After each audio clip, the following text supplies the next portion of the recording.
തിരുസഭയുടെ ചരിത്രം ചുരുക്കമായി മനസ്സിലാക്കുവാനുള്ള ഉദ്ദേശത്തോടു കൂടിയാണ് ഈ വീഡിയോ ഉണ്ടാക്കിയിട്ടുള്ളത്. തിരുസഭയുടെ ചരിത്രം മനസ്സിലാക്കുവാനും വായിക്കുവാനും പഠിക്കുവാനും നിങ്ങൾക്ക് ദൈവം സഹായകമാവട്ടെ. ക്രിസ്തുവിൻ്റെ അവതാരം, പറുദീസായിലെ സൗഭാഗ്യം, പാപനിമിത്തം പാഴാക്കി കളഞ്ഞ ആദിമാതാപിതാക്കൾക്ക് പറുദീസ നഷ്ടപ്പെട്ടു. ദൈവീക ജീവനില്ലാതായി. സ്വർഗരാജ്യം അവർക്കായി അവരുടെ മക്കൾക്കുമായി അടയ്ക്കപ്പെട്ടു.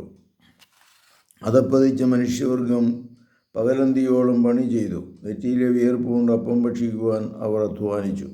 വേദന കൊണ്ട് വിങ്ങിയ മാനവലോകം വാഗ്ദാനം ചെയ്യപ്പെട്ട രക്ഷകനെയും പ്രതീക്ഷിച്ച് നാളുകൾ തള്ളി നീക്കി. അവസാനം സമയത്തിൻ്റെ തികവിൽ, കാലത്തിൻ്റെ പരിപൂർണതയിൽ ദൈവം മനുഷ്യനായി അവതരിച്ചു.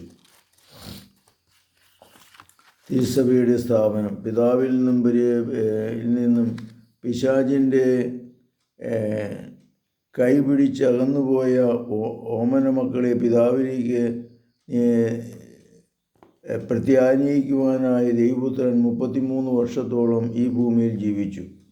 പിതാവിൻ്റെ ദിവ്യദൗത്യം ലോക ജനതയ്ക്ക് അവിടുന്ന് കൈമാറി നമ്മെ ദൈവപുത്രനാക്കി ഉയർത്തി സ്വർഗീയ ജീവിതത്തിന് അവകാശികളാക്കി. ക്രിസ്തുനാഥൻ ഉദ്ഘാടനം ചെയ്ത് ജീവിതത്തിലൂടെ പ്രചരിപ്പിച്ച മനുഷ്യ രക്ഷയ്ക്ക് ആണവ.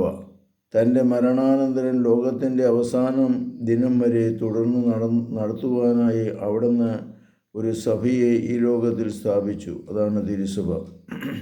പരസ്യ ജീവിതകാലത്ത് താൻ കണ്ടുമുട്ടിയ പലസ്തീനായിലെ പാവപ്പെട്ട തൊഴിലാളികളിൽ നിന്നും 12 പേരെ ഈശോ തിരഞ്ഞെടുത്തു. അവരിൽ ഒരാളെ അവരുടെ തലവനായി നിയമിച്ചു. സ്വസന്ദേശം ലോകമെങ്ങും പ്രസംഗിക്കുവാൻ അവരോട് കൽപ്പിച്ചു. സഭയെ ഭരിക്കുവാൻ അവരെ അധികാരപ്പെടുത്തി.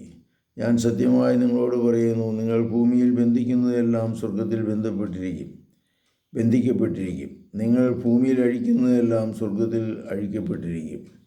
ക്രിസ്തുനാഥൻ്റെ ഉത്ഥാനശേഷം അവിടുന്ന് സ്ത്രീകന്മാർക്ക് പല പ്രാവശ്യം പ്രത്യക്ഷനായി. ദൈവത്തിനു വേണ്ടി സഹിക്കുന്നതിനും മർദ്ദനങ്ങൾ അനുഭവിക്കുന്നതിനും അവരെ സജ്ജരാക്കി. സ്വർഗാരോഹണത്തിനു മുമ്പ് അന്ത്യോപദേശവും അവിടുന്ന് അവർക്ക് നൽകി. സ്വർഗത്തിലും ഭൂമിയിലുമുള്ള സകല അധികാരവും എനിക്ക് നൽകിയിരിക്കുന്നു. ആകയാൽ നിങ്ങൾ പോയി എല്ലാ ജനതകളെയും പഠിപ്പിക്കുകയും പിതാവിൻ്റെയും പുത്രൻ്റെയും പരിശുദ്ധാത്മാവിൻ്റെ നാമത്തിൽ അവർ ജ്ഞാനസ്നാനപ്പെടുത്തുകയും ചെയ്യുവിൻ. ഞാൻ ആജ്ഞാപിച്ചിട്ടുള്ളവയെല്ലാം അനുസരിക്കുവാൻ അവരെ അഭ്യസിപ്പിക്കുകയും. ഇതാ, ലോകാവസാനം വരെ എല്ലാ ദിവസവും ഞാൻ നിങ്ങളോടുകൂടി ഉണ്ടായിരിക്കും. ആ അന്ത്യമൊഴികൾ അവർക്ക് ആശയും ആവേശവും പകർന്നു കൊടുത്തു. കർത്താവെ, അനുഗ്രഹിക്കണമേ. തിരുസഭയുടെ ചരിത്രത്തെക്കുറിച്ച് ധ്യാനിക്കുകയും പഠിക്കുകയും ചെയ്യുന്ന ഞങ്ങളെ അങ്ങ് ആശീർവദിക്കണമേ. പരിശുദ്ധ പരമദിവ്യകാരുണ്യത്തിന് നേരവും ആരാധനയും സ്തുതിയും പുകഴ്ചയുണ്ടായിരിക്കട്ടെ. യേശുമിശിഹായ്ക്കും സ്തുതിയായിരിക്കട്ടെ.